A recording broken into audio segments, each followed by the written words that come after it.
지난 18일 러시아는 오랜 기간 접전을 벌이던 우크라이나 동부 격전지 아우디우카를 점령했다고 선언했습니다.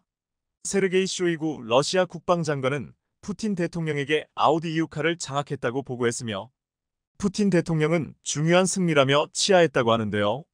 아우디우카는 두 나라 모두 화력을 쏟아부은 최대 격전지로 꼽힙니다. 러시아 기갑부대의 무덤이라고 불릴 정도로 러시아가 엄청난 기갑부대와 군대를 무지성으로 쏟아부었지만 그간 모두 격퇴당하며 점령하지 못한 곳이었습니다.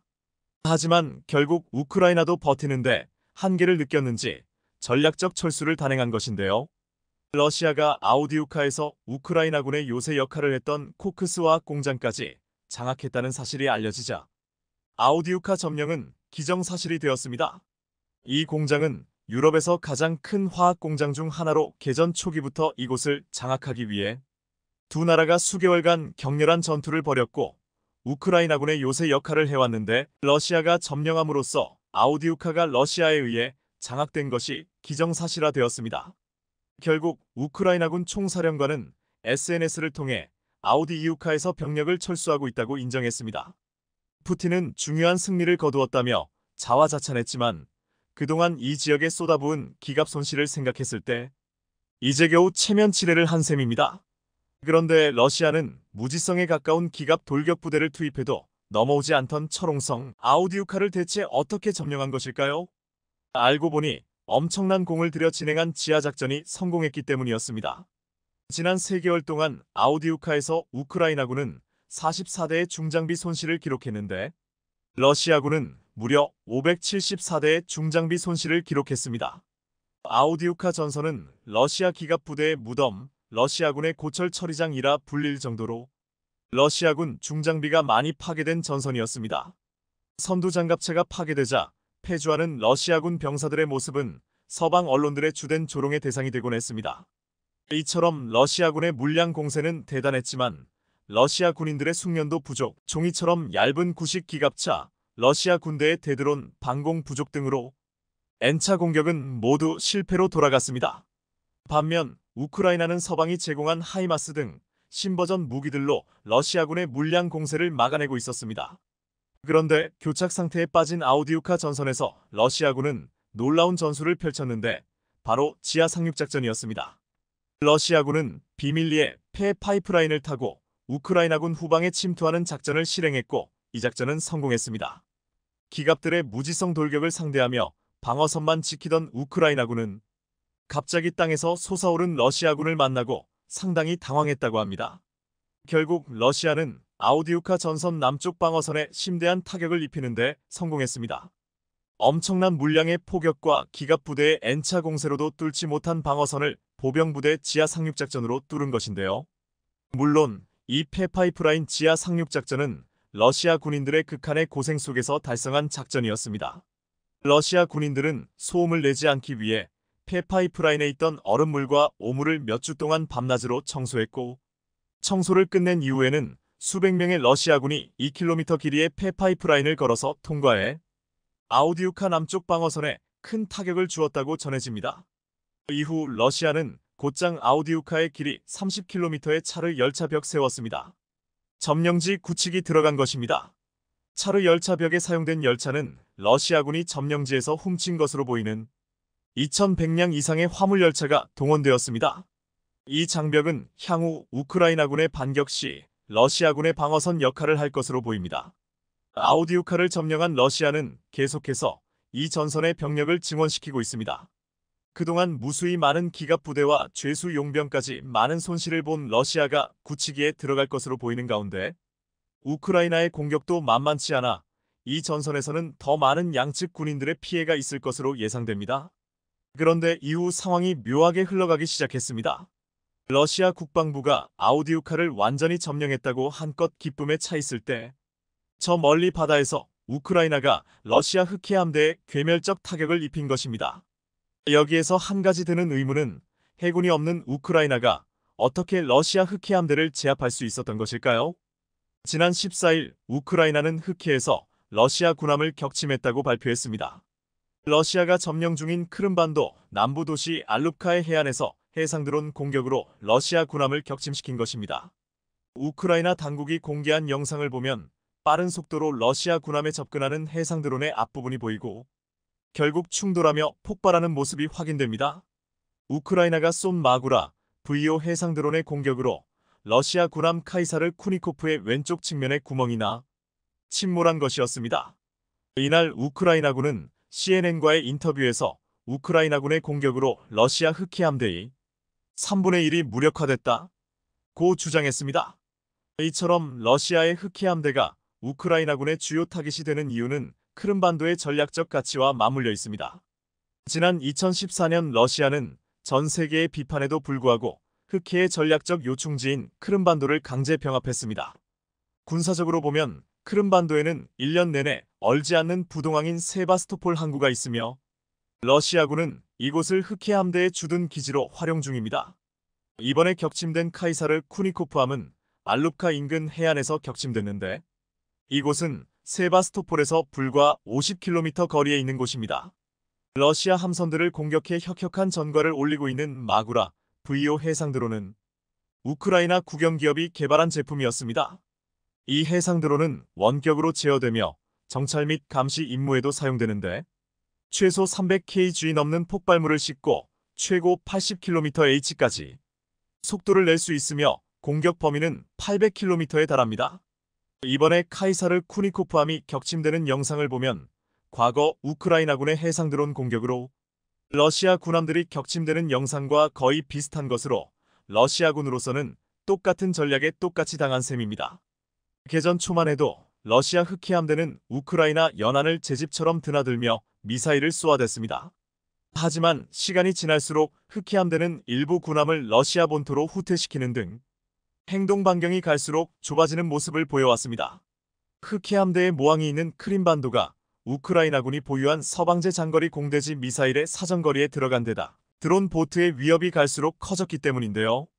실제로 지난 1일에도 우크라이나군은 크림반도의 도누즐라프 호수에서 같은 해상 드론으로 러시아의 미사일 호위함인 콜베트함을 파괴했고 얼마 전 우크라이나의 특수부대 요원들이 운용한 드론 보트 6대의 러시아 초계함 이바노베츠호가 격침되기도 했습니다. 그러니까 해군이 없는 우크라이나가 드론만 가지고 흑해에서 우위를 점한 셈입니다.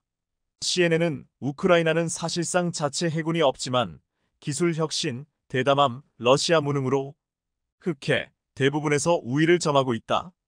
현재 우크라이나는 이 지역에서 러시아 전체 흑해 함대의 3분의 1에 해당하는 러시아 해군 함정 20척 이상을 파괴하거나 무력화했다고 보도했습니다.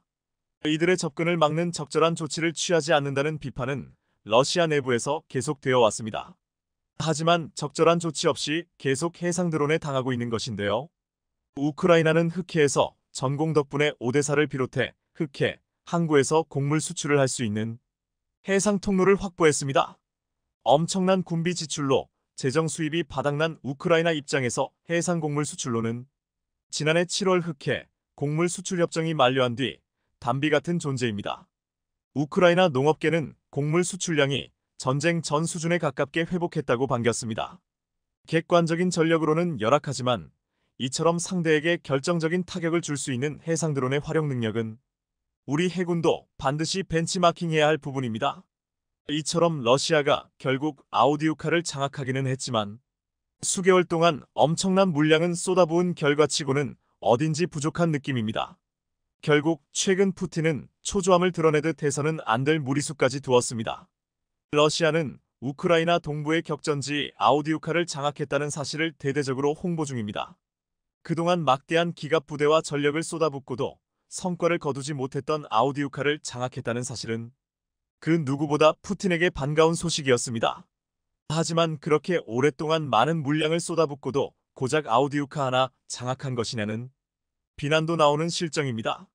더구나 우크라이나 특수부대의 해상 드론 공격 등으로 러시아의 자랑 흑해 함대가 심각한 타격을 입으면서 이 해역을 통해 우크라이나의 곡물 수출이 진행되고 있고 그 양도 전쟁 이전 수준을 회복한 것으로 알려져 러시아에 당혹스럽게 만들고 있습니다. 게다가 2년 넘게 지속되는 전쟁으로 인해 러시아는 지금 전시 경제 체제를 이어가고 있는데요. 고유가가 러시아 경제를 바치고 있지만 사실 속내를 들여다보면 러시아의 전시 경제는 지금 고물가 위협에 시달리는 모습이 역력합니다. 러시아 정부의 과격한 재정 지출 확대 속에 공급이 수요를 따라잡지 못해 발생하는 위험한 호황이 지속되고 있는 것인데요. 러시아 중앙은행은 15일 기준금리를 연 15%에서 16%로 인상했습니다. 이것은 지난 7월부터 5개월 연속 인상 행진이며 이 기간 상승폭은 무려 8.5%포인트에 달합니다.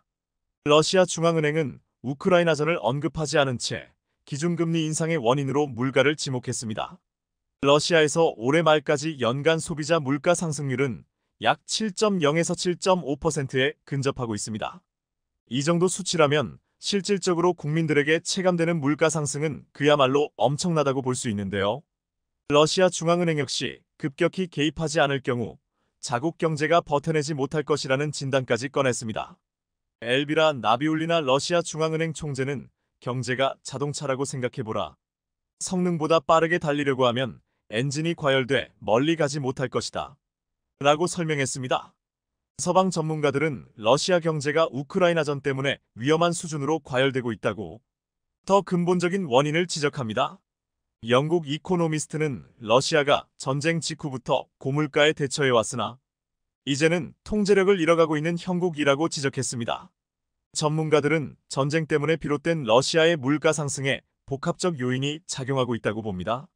일단 작년 물가 상승은 러시아 통화인 루블화 가치가 달러 대비 15% 떨어지면서 수입 물품 가격이 오른 데 기인했습니다. 그러나 올해에는 루블화 가치가 러시아의 자본 통제로 안정되면서 수입품의 가격은 전쟁 전 수준으로 돌아갔습니다.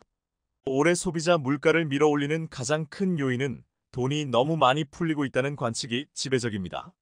러시아 정부는 전시 경제를 떠받칠 목적으로 국방을 중심으로 재정 지출을 늘려가고 있는데요.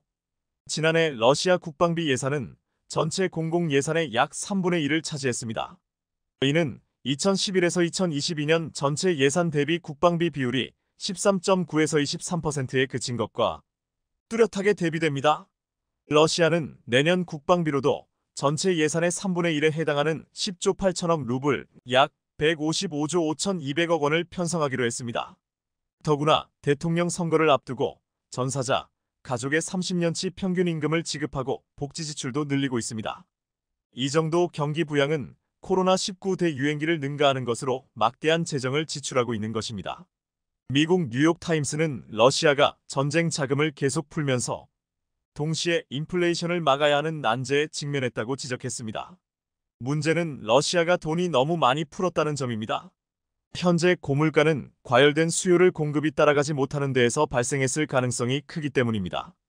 지난달 기준 러시아에서 계란 가격은 전년 대비 40% 이상 상승했고 닭고기 가격도 29.3% 올랐습니다. 일부 전문가는 전쟁 때문에 공급 역량 자체가 감소해버린 상황을 주목합니다. 러시아 내 고학력 근로자 다수가 해외로 도피하고 외국인 투자가 급격히 위축된 점도 물가 상승을 부추긴다는 것입니다. 즉 전쟁을 위해 돈은 풀었지만 전쟁과 해외 도피로 인한 인력 유출로 생산할 사람이 없어서 물가가 오른다는 것입니다. 파이낸셜 타임즈에 따르면 러시아는 개전 초기 우크라이나 전쟁에 따른 경제적 손실을 메우기 위해 강력한 부유세를 부과해 40억 달러를 조달하기도 했습니다. 부자는 부자대로, 서민은 서민대로 전쟁은 길어지고 고통의 끝은 보이지 않고 있는데요. 이런 상황에서 대통령 선거를 앞둔 푸틴은 무리수를 두고 말았습니다. 러시아 반정부 운동가 알렉세이 나발리가 지난 16일 시베리아 교도소에서 돌연 사망하면서 그동안 이스라엘 하마스 전쟁으로 인해 우크라이나가 잊혀져 가고 있었는데 우크라이나 지원에 소극적이었던 서방 국가들이 이 사건을 계기로 다시 추가로 무기를 지원하겠다고 나섰으며 더욱더 러시아를 제재해야 한다는 목소리를 내고 있기 때문입니다. 미국 정치 전문 매체 폴리티코에 따르면 독일 연방 하원 국방위원회 위원장은 우크라이나에 더 많이 무기를 지원하라고 올라프 숄츠 총리를 압박했습니다. 하지만 독일은 타우러스가 실전에 배치돼 러시아 영토를 직접 타격할 경우 전쟁이 확대될 것으로 우려에 주저하고 있는 상황입니다. 또한 러시아군이 타우러스 부품을 수거해 역설계할 가능성도 독일이 걱정하는 부분입니다. 벤 호지스 전 유럽 주둔 미군 사령관은 러시아 공격의 압박이 커지고 있는 시점에 독일의 타우러스가 전달되면 우크라이나 무기고가 한층 강화될 것이라고 내다봤습니다. 익명을 요구한 한 우크라이나 당국자는 폴리티코에 이제 타우러스를 확보하는 것은 자국의 매우 중요한 요구라면서 러시아를 무너뜨리는 유일한 방법은 러시아가 점령한 영토 내로 깊숙이 타격하는 것이라고 말했습니다. 나발리가 의문사하면서 신속한 군사 지원 필요성에 대한 목소리는 유럽연합에서도 나왔습니다. 호세프 보렐 EU 외교안보 고위 대표는 우리는 아마도 너무 자주 주저했을지도 모른다. 2년 전 우리는 헬멧을 줄 준비가 돼 있었고 지금 우리는 F-16을 보내고 있다. 우리가 이들 결정을 더 빨리 내렸다면 아마도 전쟁은 달랐을 것이라고 말했습니다. 서방에서는 나발리 죽음과 관련해 사인을 규명하고 대응에 나서야 한다는 목소리도 이어지고 있는데요. 데이비드 캐머런 영국 외무장관은 러시아 당국자들에 대한 신규 제재가 있을 수 있다고 시사했습니다. 영국은 나발리의 죽음에 대해 조치를 취할 것이라면 다른 국가에도 비슷한 조치를 촉구했습니다. 캐머런 장관은 이날 머넨 안보회의에서도 러시아의 나발리가 어떻게 사망했는지 완전히 분명하게 밝히라고 요구하면서 각국의 우크라이나 재건 비용 충당을 위해 현재 서방에 있는 러시아 중앙은행 자산을 압류할 것을 거듭 촉구했습니다. 서방에서는 나발리의 사망을 의문사로 규정하며 푸틴 러시아 대통령의 책임이라고 비판하고 있습니다. 궁지에 몰린 푸틴은 결국 선을 넘는 조치를 단행했습니다. 러시아가 최근 우크라이나 공습에 극초음속 미사일 치르콘을 처음으로 사용했다는 분석이 나온 겁니다. 키이우 포렌식 과학 연구소의 올렉산드르 루빈 소장은 지난 7일 러시아군이 우크라이나 공격에 사용한 미사일이 3M22 치르콘 미사일로 추정된다고 밝혔습니다. 루빈 소장은 당시 수집된 포격 잔해물을 분석한 영상을 올리며 3M22 치르콘 미사일이 사용됐다는 사실은 부품과 파편의 모습, 해당 무기 유형의 특징으로 입증될 수 있다고 설명했습니다. 일부 부품은 러시아군이 사용하는 다양한 유형의 로켓에 호환될 수 있지만 이번에 발견된 제트 엔진과 조향장치 잔해의 경우 치르콘 미사일에만 사용되는 부품으로 추정할 수 있는 특징이 관찰됐다는 것이었습니다. 특히 여러 부품에서 치르콘 미사일을 가리키는 3M22 표기가 보인다고 밝혔습니다. 러시아는 치르콘 미사일의 사거리가 1000km에 이르며 음속의 9배인 마하 9까지 속도를 낼 수 있다고 주장합니다. 치르콘은 어마어마한 시속으로 거의 9,900km를 날아오지만 레이더에도 포착되지 않아 미국 패트리어트 미사일로도 막기 힘든 가공할 무기로 알려져 있는데요. 러시아가 만일 우크라이나의 치르콘 미사일을 사용한 것이 사실로 확인될 경우 일단 우크라이나 입장에서는 상대적으로 취약하다는 평가를 받는 방공망 전력을 보강할 필요성이 더욱 높아질 것으로 보입니다. 일각에서는 치르콘 극초음속 미사일은 생산 비용이 너무 높아 러시아도 충분한 양을 생산하지 못했을 가능성이 크다며 이 미사일 사용은 우선순위에 있어 러시아 지상군 재건에 밀릴 가능성이 크다고 분석하기도 하는데요. 워낙 기갑부대와 지상군을 아우디우카에 쏟아부어 안 그래도 지상군 재건이 시급한 러시아가 한 발만 쏴도 비용이 어마어마한 치르콘을 우크라이나 전에 사용하기에는 너무 위험 부담이 클 것이란 겁니다. 또한 러시아의 극초음속 미사일이 과대 포장되었고 실전에서 사용하기 어렵다는 분석도 있습니다. 러시아가 아직까지 치르콘 미사일 발사 이후 어떤 성과를 거뒀는지 발표하지 않고 있기 때문입니다. 중간에 격추되었을 수도 있고 엉뚱한 곳에 떨어졌을 가능성도 있습니다. 분명한 사실은 제대로 활약했다면 러시아가 이처럼 조용하지 않을 것이기 때문입니다. 과연 러시아의 극초음속 미사일은 엄청난 위력을 가지고 있는 것인지 아니면 과대 포장되어 실전에서 쓸 수 없는 수준인 것인지 정확한 사실은 러시아만 알고 있을 것입니다. 인도는 총 사업비 약 52억 달러, 하나 6조 8,200억 원에 달하는 잠수함 건조 프로젝트 P-75L을 추진하고 있습니다. 인도가 이처럼 막대한 비용을 투자하면서까지 노후 잠수함을 새 잠수함으로 교체하려는 이유는 인도 태평양 지역에서 영향력을 확대하는 중국을 견제하기 위해서입니다. 그리고 얼마 전 인도는 독일과 손을 잡고 6척의 스텔스 잠수함을 건조하겠다고 발표했습니다. 독일의 티센크루프 마린 시스템 TKMS이 인도와 신형 잠수함 건조를 위한 양해각서 MOU를 체결한 것입니다. 독일 마린 시스템이 엔지니어링과 설계 및 컨설팅 지원을 담당하고 인도가 잠수함 건조와 납품을 맡는 형식이었습니다.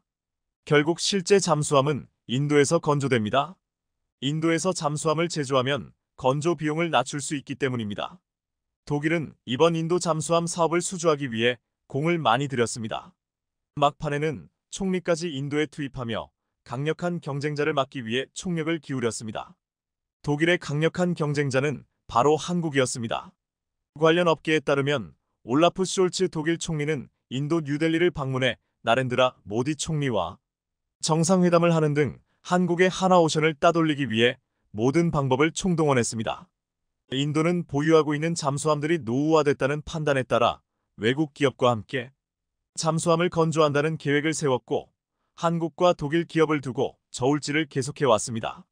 그러다 결국 인도와 잠수함 건조 협력을 했던 경험이 있는 독일 회사를 선택했습니다.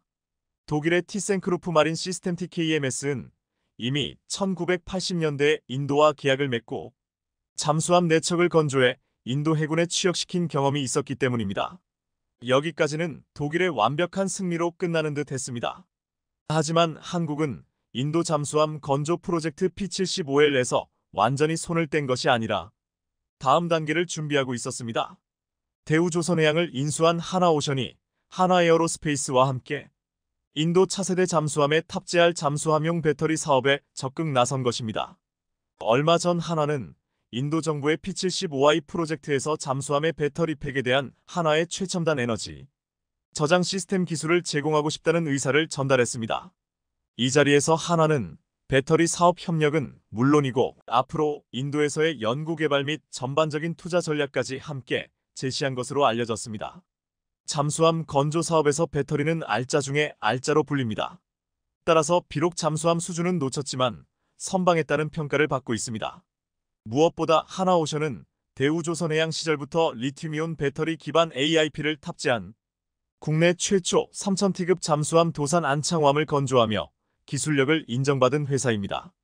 도산 안창호함의 배터리 기반 AIP에는 국산화에 성공한 잠수함용 연료전지가 탑재됐습니다. 한국은 독일에 이어 전 세계에서 두 번째로 잠수함용 연료전지 개발에 성공한 나라입니다. 리튬이온 배터리를 잠수함에 탑재하면 납축전지에 비해 수중 지속 항해와 고속기동 시간이 늘어나고 수명이 2배 이상 연장됩니다. 따라서 잠수함의 전투 능력을 대폭 끌어올릴 수 있습니다. 1984년 소형 잠수함인 돌고래급 개발을 시작으로 1980년대 후반 장보고급 3000T급을 탄생시킨 하나오션 옥포 조선소는 한국 해군 잠수함 기술의 눈부신 발전을 한눈에 확인할 수 있는 장소입니다. 지금 이 시간에도 하나오션 조선소에서는 장보고 P급 배치 건조가 한창이며 지난 2014년에는 잠수함 연료전지 개발을 완료해 독일을 긴장시켰습니다. 더구나 한국은 이미 도산 안창호급 잠수함을 직접 설계, 건조할 수 있는 저력을 갖추고 있습니다. 도산 안창호함은 기존의 독일 기술을 도입해 만든 장보고 209급, 손원 214급과는 달리 설계부터 건조까지 우리가 직접 건조한 잠수함이라는 데 큰 의미를 지닙니다. 여기에 SLBM을 발사할 수 있는 수직발사대부 ELS를 6기 탑재해 적국 해안에 몰래 침투해 수백 킬로미터 바깥에서 목표를 정밀 타격할 수 있습니다. 그래서 도산 안창호함의 별명은 바다의 조용한 저격수입니다.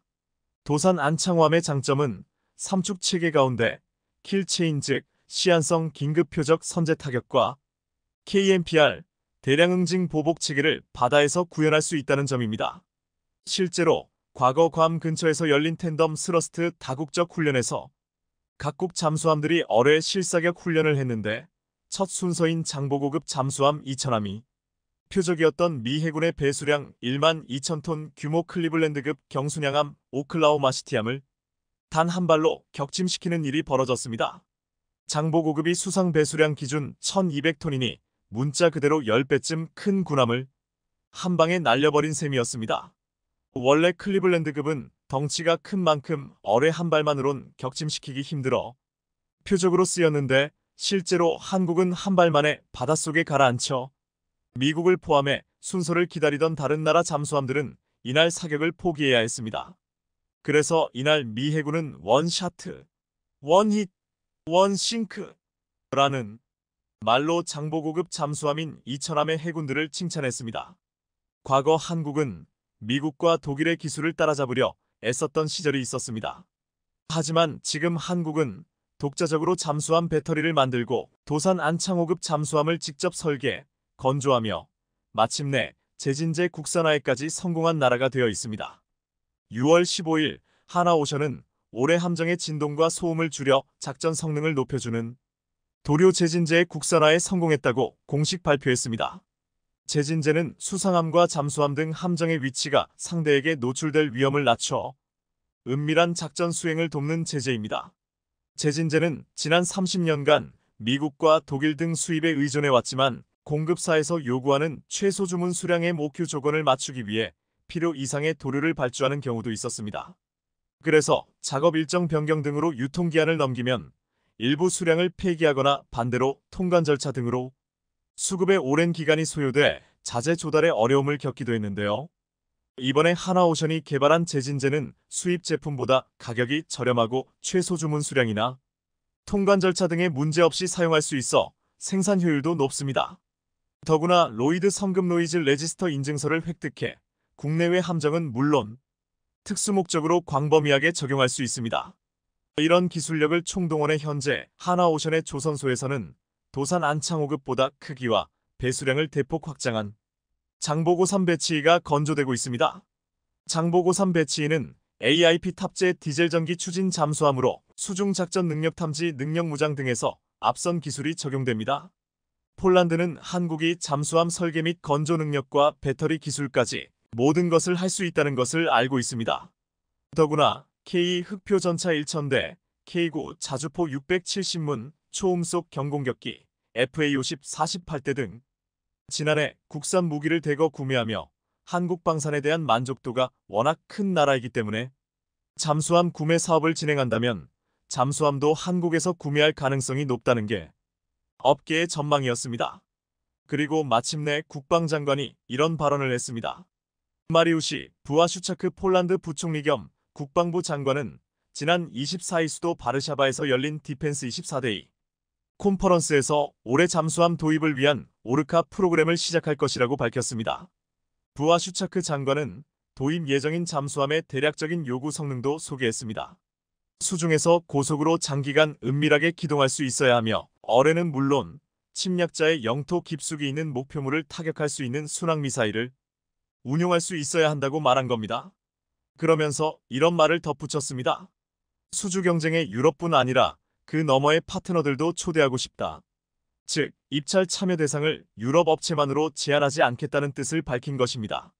폴란드 국방부 장관의 이 발언을 두고 디펜스 24는 이렇게 논평했습니다. 아마도 한국을 오르카 프로그램에 우선 초청하려는 것으로 보인다. 폴란드는 과거에도 잠수함 도입 사업을 추진한 적이 있습니다. 지난 2017년 프랑스의 스코르펜급 잠수함, 독일의 212CD급 잠수함, 스웨덴의 A26급 잠수함을 잠재적 계약 대상으로 고려한 바 있는데요. 하지만 K방산의 우수성을 몸소 체험한 데다가 폴란드가 요구하는 SLBM급 대지 타격 능력은 한국의 도산 안창호급이 가장 유리한 것이기 때문에 또 한 번 한국에게 기회가 올 가능성이 높아 보입니다. 이처럼 폴란드 국방부가 유럽 외 다른 국가의 잠수함 도입 가능성도 내비치면서 하늘과 땅에 이어 바다에서도 K방산이 폴란드 수출 대열에 합류할지 주목되는 가운데 인도 잠수함 프로젝트를 독일이 가져간 것은 한국에게 오히려 반사 이익을 줄 가능성이 높아졌습니다. 당장 잠수함이 급한 폴란드가 독일에 일감을 맡기기 어렵게 됐기 때문입니다. 더구나 한국의 잠수함 배터리 건조 기술은 세계적인 수준입니다. 따라서 인도 잠수함 건조 사업은 앞으로 독일 마린 시스템 TKMS는 잠수함 엔지니어링을, 한국은 잠수함용 배터리를, 인도는 잠수함 건조를 맡을 가능성이 높아졌습니다. 최근 글로벌 기술 패권 경쟁이 가속화되며 어떤 기술을 가지고 있느냐에 따라 국력이 다르게 평가받는 상황이 나오고 있습니다. 현재 국제사회의 제재를 받는 러시아는 해외 제조기업들이 전부 철수하며 국민 삶의 필수적인 공산품의 공급마저 위태로운 상황입니다. 대표적으로 자동차의 경우 러시아 기업이 스스로 자급자족하겠다며 겨우겨우 공장을 가동하고 있지만 필수 소재의 공급난으로 인해 브레이크 제동을 도와주는 ABS 장치와 안전에 필수적인 에어백마저 탑재되지 않은 80년대식 자동차들이 생산되고 있어 놀라움을 주고 있습니다. 반도체 트랜지스터 자급률이 1%도 안 되는 러시아에서 생산되는 상당수의 자동차들은 길 찾는데 필수적인 내비게이션은커녕 라디오마저 잡히지 않는 황당한 자동차들이 출고되고 있습니다. 반면 한국의 경우는 내연기관 자동차 부품의 자급률이 95%에 육박해 어떤 상황에서도 안정적인 공급이 가능한 상황입니다. 전기차 생산 역시 88% 수준의 부품 자급률을 달성했으며 2025년까지 95% 이상의 안정적인 공급이 제조업체들의 목표라고 알려져 있습니다. 해외 업체들이 전부 철수한 러시아는 한국의 제조업체들을 향해 제발 철수하지 말라며 애원하고 있는 상황입니다. 러시아의 산업부 장관은 한국의 스마트폰과 자동차는 자국 내 점유율 1위라며 국민 생활에 필수적인 기업들인 만큼 러시아에 남아 생산을 지속해달라고 공식적인 부탁까지 했을 정도입니다. 제조업만큼이나 중요한 에너지 기술 역시 최근 들어 중요도가 급부상하고 있습니다. 석유와 천연가스를 전략 자산화한 러시아 당국이 유럽연합을 상대로 에너지 공급을 끊겠다 엄포를 놓자 국제 에너지 가격이 요동치는 등 그동안 에너지 자립을 이뤄내지 못한 유럽은 큰 수업료를 치르고 있는 현실입니다. 이에 유럽에서는 스스로 에너지 독립을 이뤄내고자 연구 개발을 중단했던 원자력 프로젝트를 다시 꺼내든 상황입니다. 유럽의회에선 원자력 기술에 대해 그린 텍소노미 즉 친환경 에너지 인증을 달아주기 시작하며 유럽연합의 지원금까지 투입해 원자력 기술 연구 개발에 나선 상황입니다. 여기에 원자력 발전소 도입을 앞두고 있는 폴란드와 체코에선 최대 50조짜리 원전 프로젝트에 한국 원전을 최종 후보에 올리는 등 한국의 기술력이 또다시 전 세계에서 인정받게 될지 여부에 많은 사람들이 주목하고 있는 상황입니다. 그런데 동유럽 원전 사업뿐만 아니라 세계 최대 산유국 중 하나인 사우디아라비아에서도 한국에게 원전 건설 계획과 견적을 요청하면서 2기의 신규 원전을 건설하겠다는 의사를 보내왔습니다. 사우디에선 대한민국의 첫 번째 원전 수출이자 중동 지역 최초의 원전 건설 사례인 UAE 아랍에미리트 바라카 원전의 성공적인 수주와 높은 안정성 그리고 장기 운영에 적합한 내구도 등 다양한 요인을 긍정적으로 파악한 것으로 보입니다. 여기에 영국까지 나서서 한국의 원전을 도입할지 여부를 검토하고 있어 현재 세계적으로 가장 뜨거운 원전 시장 4곳을 한국이 싹쓸이 수주를 하게 될지 여부에 대해 굉장한 관심이 쏠리고 있습니다. 그런데 한국이 이렇게 세계 시장에서 주목을 받게 되자 뜬금없이 미국이 숟가락을 얹으려는 상황인데요. 최근 한국을 방문해 정상회담을 진행한 바이든 대통령은 한국과의 기술 동맹을 천명하며 반도체를 비롯한 원자력 발전 등 최첨단 산업 분야에서 기술적인 동맹을 강화하자는 의견을 냈습니다. 그런데 한국과 기술 동맹을 맺으며 해외 원전 시장 공동 수주를 협력하겠다던 미국의 웨스팅하우스 측은 한국이 받아들이기 어려운 제안을 제시해 한미 양국의 기술 동맹 선언은 결국 불발되었습니다. 업계 관계자들의 말에 따르면 미국 웨스팅하우스의 일방적인 통보로 인해 공동선 업문 행사는 취소되었다고 전하며 미국에서 한국에게 원전 사업의 하청을 맡도록 하는 협력안을 제시했고 한국이 미국의 제안을 거절하며 공동선 업문 발표가 취소되었다는 전망이 나오고 있습니다. 미국의 주장대로라면 자신들이 가장 많은 이윤을 창출할 수 있는 원자로 설계를 맡고 한국은 단순한 시공과 원전 부품을 납품하는 수준에 그치는 등 완벽한 본청과 하청의 관계가 되어야 한다는 뜻입니다. 하지만 이런 식의 협력이라면 한미 정상이 합의한 기술 동맹의 의미가 없으며 한국도 미국과 협력할 이유가 없다는 뜻입니다. 미국이 한국의 원자력 기술을 낮게 보는 이유가 있습니다. 1886년 설립된 미국의 웨스팅하우스는 원자력 원천 기술을 보유하고 있으며 세계에서 원자력 관련 특허를 가장 많이 보유하고 있습니다. 이어서 1960년대 한국에게 원자력 기술을 지원해주며 대한민국의 첫 번째 상업용 원전인 고리 1호기를 웨스팅하우스의 기술로 건설한 역사가 있습니다. 이처럼 한국 원자력 기술의 뿌리는 자신들이라며 은근히 한국의 기술력을 낮게 보는 인식이 깔려있는 것입니다. 하지만 콧대 높던 웨스팅하우스의 현재 상황은 처참하다 못해 회사가 공중분해되기 직전인 상황입니다. 문어발식으로 사업을 확장하던 웨스팅하우스는 원전 설계와 기술력은 세계 최고였지만 설계대로 시공하는 시공 능력이 부족하며 수많은 원전 건설을 납기일 내에 끝내지 못하게 되었고, 그 결과 공사가 길어지면 길어질수록 천문학적인 고정 지출이 발생하게 되어 막대한 손해를 보게 됐습니다. 이런 악순환의 반복으로 세계에서 가장 많은 원자력 발전소를 건설한 웨스팅하우스는 심각한 경영난을 맞이해 2006년엔 도시바에게 팔리게 됩니다.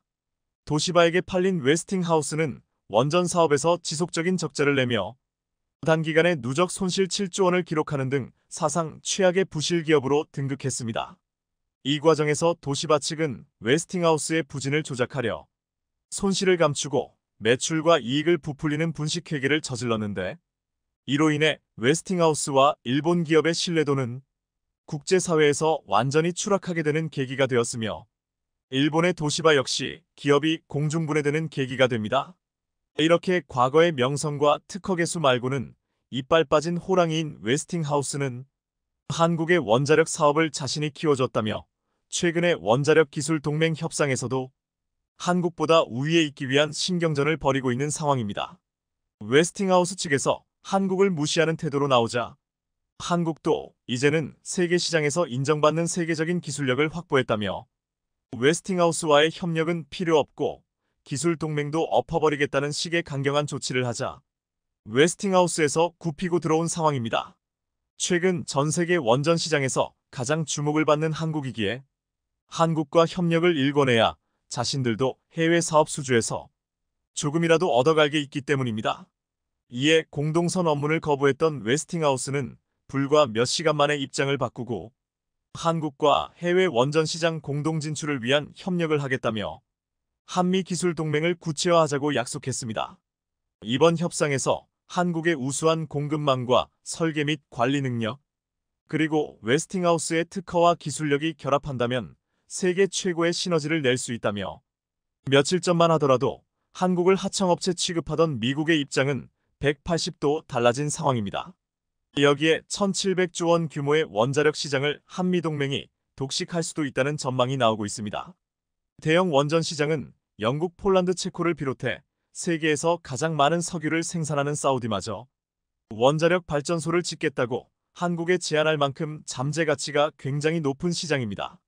현재까지 최소 800조 원의 시장 규모로 파악되고 있지만 산유국인 사우디마저 원전 건설에 참여하는 만큼 다른 나라들도 연쇄적으로 원전 건설을 검토한다면 시장 규모는 걷잡을 수 없이 커질 것이란 전망입니다. 여기에 한국은 원전 해체 사업에도 진출하려는 계획입니다. 현재 원전 해체 분야는 미국이 세계 최고이며 최다 특허를 보유 중입니다. 이번 기술 협력을 통해 한국이 원하는 원전 해체 노하우를 전수받고 전 세계의 노후한 원전을 해체하는 기술력을 확보해 150조 원 규모의 원전 해체 시장을 잡겠다는 다짐입니다. 여기에 소형 모듈 원전도 굉장한 각광을 받고 있습니다. 영국 국립원자력연구소가 추산한 소형 원전의 시장 규모는 700조 원 수준으로 앞으로 대형 원전에 치중된 발전이 전기차와 관련 산업의 부흥으로 전력 수요가 급증해 점차 소형 원전으로 발전량이 분산될 것이란 전망이 나오고 있습니다. 한국도 소형 원전에 크게 관심을 가지고 있으며 미국과의 기술 협력에 굉장한 노력을 기울이는 이유가 있습니다. 한국은 수년 전부터 원자력으로 기동하는 핵잠수함을 보유하고 싶다는 의사를 밝혔지만 동북아시아 군비 경쟁을 유발할 수 있다는 미국의 반대에 핵잠수함 건조 계획이 좌절되었습니다. 한국은 자체적인 잠수함 기술력도 확보하고 있으며 원자력 강국인 만큼 핵잠수함 기술도 이미 확보했거나 단기간에 확보할 수 있을 것이란 전망이 나옵니다. 원자력 잠수함에서 가장 핵심이 되는 것은 소형 원자로입니다. 미국은 세계 최대 핵잠수함과 핵항공모함을 운용 중인 만큼 세계 최고 수준의 소형 원자로 기술력을 확보하고 있습니다. 이번에 기술협력 공동선언을 통해 한국이 수십 년간 축적된 미국의 노하우를 조금이라도 가져올 수 있다면 기술 단계를 단기간에 빠르게 높일 수 있는 좋은 기회가 될 것입니다. 미국은 기술력은 보유하고 있지만 해외 원자력 시장에서 큰 성과를 내지 못하고 있는 만큼 한국과의 협력도 절실한 상황입니다. 이번에 한국과 공동 수주를 하지 못한다면 만성적자의 자본 잠식 위기에 놓인 미국의 웨스팅하우스는 사실상 파산을 앞두고 있다는 분석이 나오고 있습니다. 물론 웨스팅하우스처럼 국가기관 산업과 기술력을 가지고 있는 회사는 미국 정부가 자금을 투입해서라도 경영 정상화에 나설 것이지만 해외 원전 사업을 수주하며 만성적인 적자를 해결하기 전까진 근본적인 해결책은 없을 것이란 전망입니다. 이에 한국과의 협력이 더욱 중요해진 상황인데요. 한국 역시 원자력 원천 기술을 미국으로부터 전수받은 만큼 미국과 기술 동맹을 맺어서 손해볼 일은 아닌 것 같습니다. 하지만 미국이 한국을 하청업체처럼 생각한다면 서로 각자의 길을 가야 하며 긴장을 놓지 말고 국익을 가장 우선하는 결정을 내려야 할 것입니다. 최근 한국을 무시하던 미국이 다시 한국과 원자력 협력을 하겠다며 나선 상황에 얼마 전 발표된 통계에 따르면 중국 CATL의 지난해 실적이 한국 배터리 3사를 압도한 것으로 나타났습니다. 국내 배터리 3사의 합산 매출은 58조 원이었는데 CATL의 매출이 69조 원으로 나타난 겁니다. 그런데 엄청난 실적에 웃는 것은 잠시뿐 CATL은 창사 이후 최악의 위기 상황에 빠졌습니다. 일단 유럽 진출부터 엎어질 위기입니다. 중국 CATL 배터리 공장을 유치했던 헝가리 동부 미케페르치 지역 주민들이 공장 건설을 두고 반대 여론이 높아지며 갈등의 꼴이 깊어지고 있습니다. 작년 8월 헝가리 미케페르치 지역에 중국 CATL의 배터리 공장을 유치했을 때만 해도 헝가리 집권당은 헝가리 역사상 최대의 외국인 투자 유치라며 대대적인 업적인양 홍보해 왔습니다. 하지만 지금은 반대 목소리가 커져 집권 여당 안에서도 분열을 초래할 정도가 됐습니다. 올해 1월에 열린 두 차례의 지역 공청회는 당국자들을 반역자라고 부르는 함성과 주먹 싸움 속에 막이 내렸을 정도로 지역 주민들의 반감이 고조된 상황인데요. 반대하는 주민들은 용수 부족, 환경 오염 발생, 중국인 노동자 유입 등을 우려하면서 공장 건설이 중단돼야 한다며 시위에 나섰습니다. 주민들은 인구가 적은 지역에 중국인 노동자들이 대거 유입된다면 지역 사회가 나쁘게 변화할 것을 우려하고 있습니다. 자칫하다가는 도시 전체가 차이나타운이 될지 모른다는 우려 때문인데요. 심지어 헝가리 중앙은행장까지 나서서 배터리 공장 같은 대규모 외국인 투자 유치를 통한 경제 성장 추구가 인플레이션을 자극할 것이라며 부정적인 의견을 밝히기도 했습니다. 실제로 헝가리는 최근 물가 상승률이 25%로 유럽에서도 가장 높은 수준이기 때문입니다. 친중 노선을 택해온 오르반 빅토르 총리가 이끄는 현 정부는 광범위한 미디어 수단을 동원해 CATL 공장 반대 움직임을 잠재우려 하고 있지만 반대 여론은 수그러들지 않고 있습니다. 더구나 이 논란은 중국이 진행 중인 고속철 공사를 지연시키는 데까지 번지고 있습니다. 이 역시 헝가리가 중국에서 투자를 유치한 약 30억 달러 규모의 고속철 공사였는데 이 공사 역시 부패 의혹이 제기되면서 고속철 건설 사업마저 계속 지연되고 있습니다. 한마디로 중국이 투자한 사업에 대한 불신이 깊어지고 있는 것입니다. CATL에 이어 중국 배터리 기업 중 하나인 거시안도 마찬가지입니다. 거시안이 미국 미시간주에 건설 중인 배터리 양극재 음극재 공장 역시 보조금 지급 논란과 반중 정서 확대 여파로 지연되고 있습니다. 하지만 무엇보다 중국 배터리 업체들에게 커다란 악재는 중국 내부에 있습니다. 드디어 시진핑 주석이 공개적으로 CATL을 공격하기 시작한 겁니다. 최근 시진핑 중국 국가주석은 정위친 CATL 회장과 만난 자리에서 대놓고 이렇게 말했습니다. CATL 2위를 지키고 있는 건 기쁘지만 한편으로는 우려도 된다. 초기에 기세 좋게 시끌벅적하게 일어났다가 마지막에 흐지부지 되는 게 염려스럽기 때문이다. 시 주석의 이 발언은 중국 배터리 업계를 CATL이 좌지우지하는 상황이 되자 견제구를 날린 것으로 해석되고 있는데요. 지금은 호황을 누리고 있지만 특정 기업의 생산 과잉으로 인해 전체 산업이 무너지는 것은 막아야 한다고 경고한 것입니다. 블룸버그는 시 주석이 미국과 중국 간 지정학적 긴장도가 높은 상황에서 대마불사가 된 CATL에 대한 우려를 나타낸 것이라고 분석했습니다. 한마디로 시진핑 주석이 CATL 회장을 직접 불러놓고 마윈처럼 되고 싶냐고 경고한 것입니다. 실제로 시 주석의 이 발언이 나온 뒤 얼마 되지 않아 CATL이 야심차게 추진하던 스위스 7위 증시 상장 계획이 무기한 연기됐습니다. CATL은 스위스 7위 증권거래소 상장으로 최소 6조 5천억 원을 조달할 계획이었지만 중국 당국의 견제로 연기할 수밖에 없게 된 것입니다. CATL로서는 헝가리 배터리 공장 건설이 난항을 겪는 가운데 대규모 자금 조달처가 되어줄 줄 알았던 스위스 증시 상장까지 물 건너 가버리자 난감한 상황이 되고 말았습니다. 결국 더 이상 CATL을 믿기 어려워진 유럽연합은 한국 배터리로 전환을 시작했습니다. 유럽판 IRA라 불리던 유럽연합의 핵심 원자재법 초안이 공개되자 한국 배터리 업계는 안도의 한숨을 내쉬었습니다. 이 법안은 미국의 IRA와 다르게 한국을 비롯한 여객 기업에 대한 차별적 조항이 없는 것으로 파악됐기 때문입니다. 이번 유럽판 IRA에는 중국 광물에 대한 의존도를 전적으로 줄여보겠다는 유럽의 의지가 확실히 엿보였습니다. 우르줄라 폰데어라이엔 EU 집행위원장은 이렇게 말했습니다. 팬데믹과 전쟁이 남긴 교훈이 있다면 동맹국과 공급망을 강화하고 다각화해야 한다는 사실이다. 멋있게 표현했지만 쉽게 말해 유럽연합이 중국에 대한 원자재 의존도를 줄여야 한다는 뜻입니다. 여기서 동맹국은 한국을 의미합니다.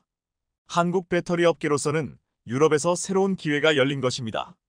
유럽의 탈중국 한국화 전략은 이미 여러 방면에서 나타나고 있습니다. 볼보 자동차의 CEO는 얼마 전까지만 해도 자사의 전기차 EX90에 중국 CATL의 배터리를 쓴다고 발표했지만 최근에는 LG 에너지 솔루션의 배터리도 탑재한다고 밝혔습니다. 중국 배터리에만 의존하던 글로벌 자동차 회사들이 공급망 다각화를 위해 실질적으로 나서고 있다는 신호였습니다. 물론 볼보는 중국의 지리 자동차가 대주주로 있는 회사입니다. 하지만 현재 중국 내부에서조차 CATL에 대한 견제가 시작되었고 유럽판 IRA 법안의 수혜를 입기 위해서는 지리 자동차 입장에서도 CATL 의존도를 줄여야 하는 상황입니다. 한국 배터리 기업들 입장에서는 중국의 공급망을 대체할 수 있는 자원과 생산 능력이 시급해졌는데요. 자원 분야에서도 승전보가 날아왔습니다. 얼마 전 아르헨티나는 국가의 존망이 걸린 사업을 두고 한국에 손을 내밀었습니다. 남미 리튬 생산 국가들이 구성하는 리튬 OPC의 주역이 중국을 제치고 한국이 된 것입니다. 전 세계 리튬 매장량의 60% 이상을 보유한 남미 국가들은 석유 수출국 기구 OPC와 유사한 리튬 기구 설립을 추진 중입니다. 리튬은 전기차 배터리의 핵심 소재인 양극재에 쓰이며 전기차 시장이 커지면서 리튬 수요는 급속도로 증가하고 있는데요. 남미 국가들이 힘을 모아 리튬 생산량을 조정하고 가격을 책정할 경우 석유 수출 기구가 그랬듯 리튬 가격에 상당한 영향을 줄 것으로 예상됩니다. 리튬 OPC의 주도국은 아르헨티나, 칠레, 볼리비아, 브라질 등입니다. 이 중 아르헨티나와 칠레, 볼리비아는 전 세계 리튬 매장량의 약 65%를 보유한 남미 리튬 트라이앵글입니다. 그런데 리튬 OPC 국가들은 단순히 리튬이란 원자재를 공급하는 데 그치지 않고 리튬을 활용한 전기차 배터리 사업에도 눈독을 들이고 있습니다. 이들도 곧 배터리 전기차 제조를 시작하겠다는 의지를 표명한 것입니다. 특히 아르헨티나는 2027년까지 호주에 이어 세계 2위 리튬 생산국으로 부상할 것으로 예상되는데요. 그런데 한국의 포스코 홀딩스는 남미 리튬 OPC에 상당한 영향을 행사할 것으로 예상됩니다.